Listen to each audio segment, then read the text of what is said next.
there's some rumbling in the community. Some rumbling of a game that had its time in the spotlight abruptly taken away back in 2019, early 2020. I believe I'm thinking of this timeline right. A nice little anime fighting game called Grand Blue Fantasy Versus. If I'm not mistaken, it came out in 2020, right? Early 2020. That's when I believe it came out. Either early 2020 or late 2019. I believe it was 2020, which is during the pandemic. Essentially, it came out during the pandemic.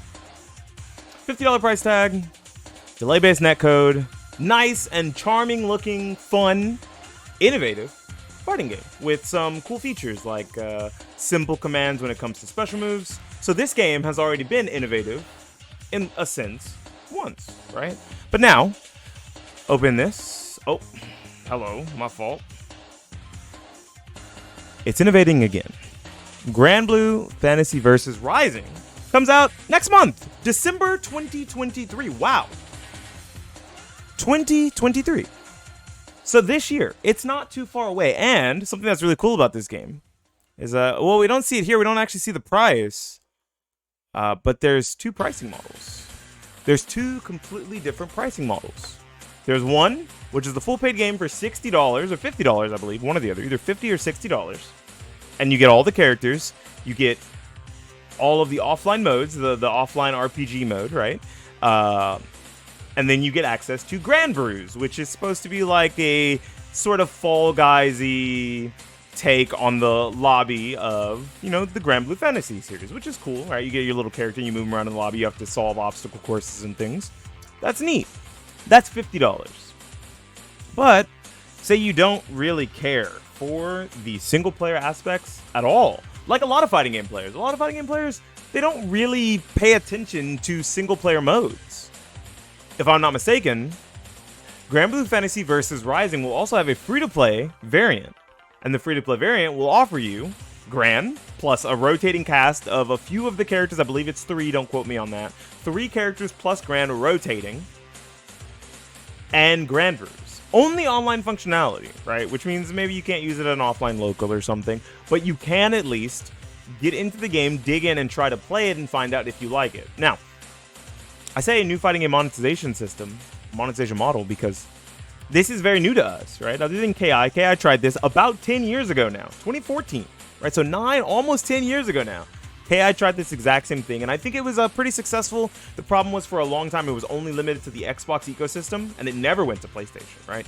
So the vast majority of fighting game players were on PlayStation, and it just didn't exist in that ecosystem, right? I think Grand Blue Fantasy Versus is doing something really cool in the way that it's deciding to try to make the game more accessible in a monetization way, right? People already talk about accessibility when it comes to fighting games in a control scheme type of way because of modern controls, because of games like Dragon Ball FighterZ with auto combos, because the original Grand Blue Fantasy Versus with simple commands for your special moves, same with a game like DNF Duel. But now they're innovating on the accessibility in the marketing front, in the financial front, right? I don't know what other ways they plan on selling things in the game, or if they just want to sell you characters or sell you Grand Brew skins. I don't really know how else they're going to make their money, but I do think that this is a really cool and a really nice step in the right direction for more fighting games. I think tons of fighting games could honestly have feasibly gone this route. World Tour, if you didn't want to play it, why are you paying $60 for Street Fighter 6, right? Why didn't you just get a rotating cast of 3 to 4 characters and you only have access to Battle Hub, Ranked, and Casual Match, right? Maybe not even room matches, or I guess room matches, right? You have access to only the online functionality of the game. Why not that too, right? But first, though, yeah, you did get first. Technically, Mean Buffalo was late. That's on him. That's on him. You used the point reward. That cost you 1 singular channel point in the Beanie Twitch chat, right? I think that a lot of fighting games, just like most competitive games, could feasibly survive and thrive off of this model. The model of sell them skins, sell them DLC characters, sell them cool lobby avatar stuff, right? Just like they already do in Street Fighter 6. But make the base game free, right? If you want the offline proponents, if you want the world tour, the survival, the arcade mode, you got to pay for that. You want to instantly have access to every character? Boom, you got to pay the $60 tax, whatever, $70 tax, whatever it may be. There's a cat around my microphone, and I truly am upset. It's no one's fault but my own. I have 5 cats. I think that if you look at any fighting game, there's no reason why it couldn't work that way. And I like that Granblue Fantasy Versus Rising is trying it, and I hope that it kind of sparks the wheels. It kind of turns the wheels and the cogs and the heads of other fighting game developers, right? The reason why this is something that Cygames thought of is because Granblue Fantasy is a mobile game, a free-to-play mobile game that makes tons of money because it's a fucking gacha game. So they already understand the kinds of players they could be potentially bringing in by making their fighting game version free-to-play. Now, is that something that's easy to do with other types of games?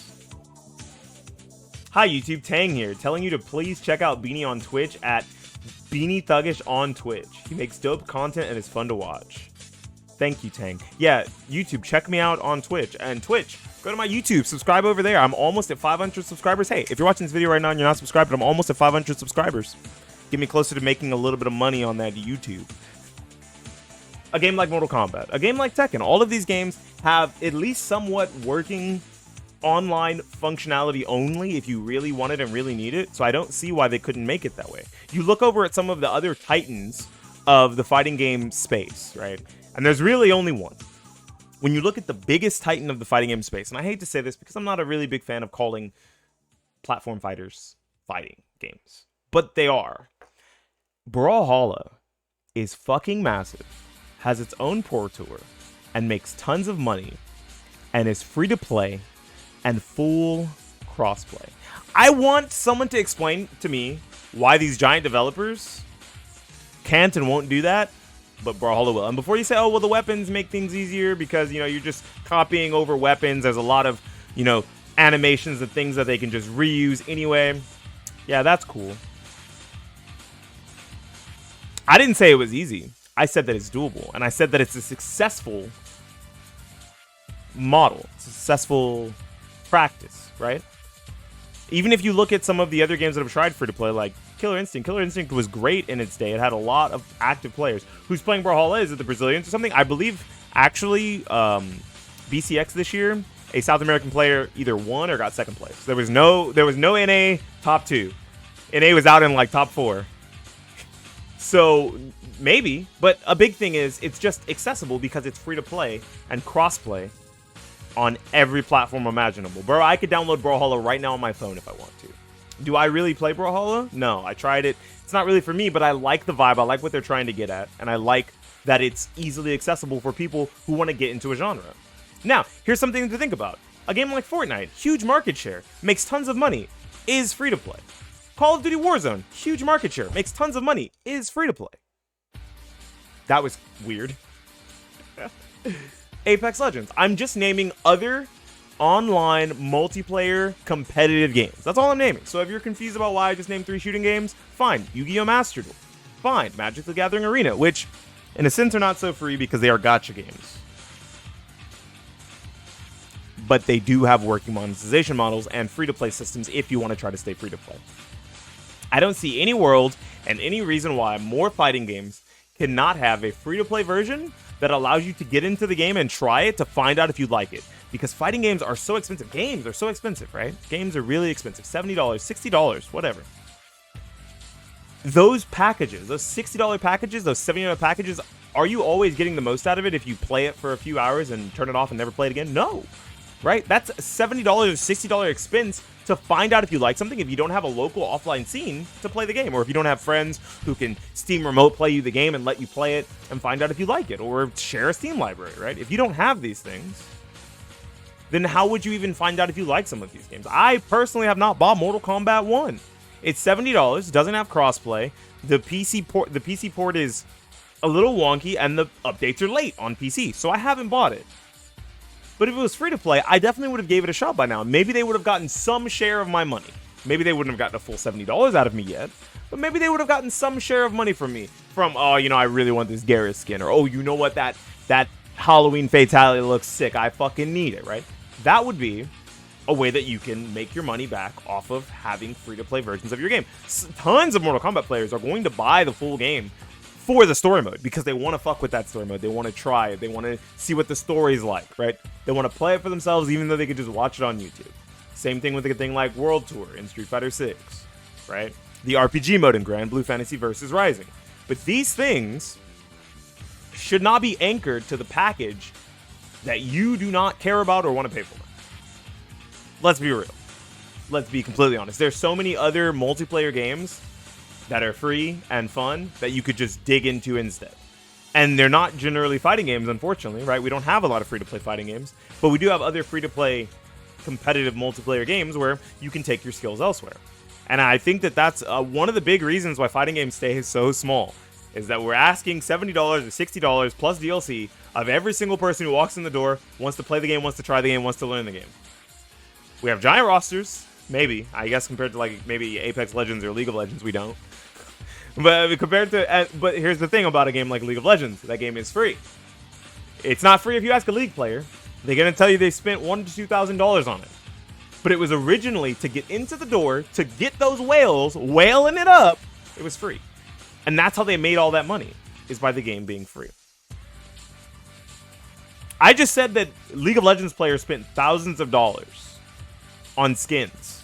Do you guys think that Street Fighter 6 players wouldn't spend thousands of dollars on Chun-Li and Cammy costumes alone?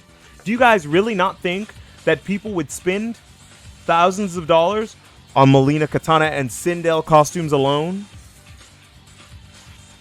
Because I can't see a world where I'm wrong, where they wouldn't.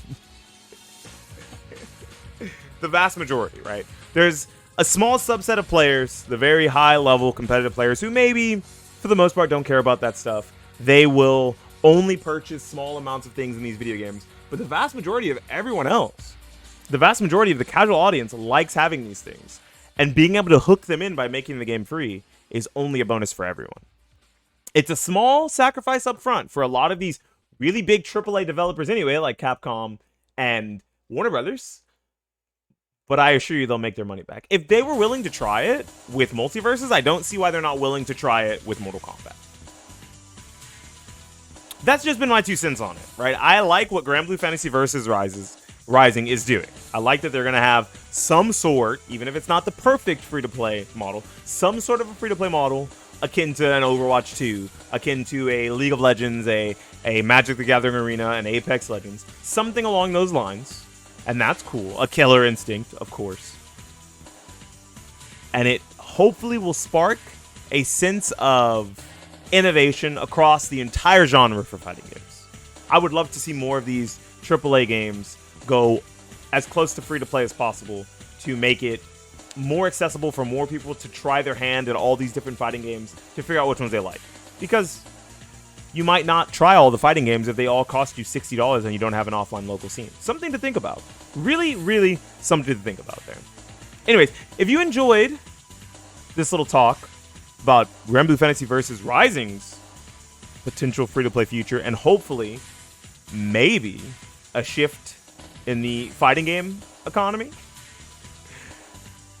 subscribe to the channel, hit like on the video, comment down below about how you feel about a potential free-to-play version of a lot of your favorite fighting games in the future, if you think it'll work, if you would still put money into the game, and if you think that it would foster more growth for a lot of these stagnant or smaller fighting games, even the bigger ones.